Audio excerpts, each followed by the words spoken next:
Sziasztok! Gyurta Dániel vagyok. Üdv a lupán!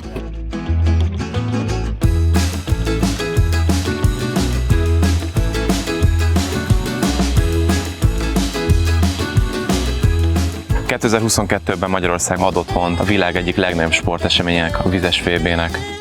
Itt a Lupatavon viszont először lesznek megrendezve a világversenyek hosszú távúszásban.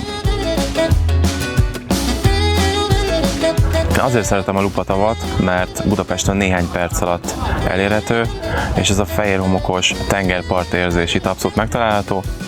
Ha családdal szeretnétek kijönni, arra is tökéletes ez a hely, hiszen kávézó, bár és rengeteg étterem van itt kint a Lupán, illetve a gyermekeknek különböző foglalkozások, vízi dodgem, trambulin és ugrálóvár.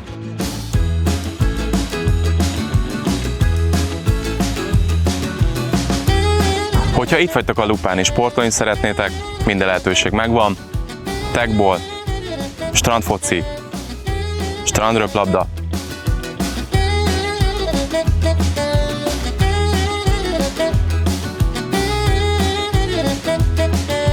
és persze úszhattok is.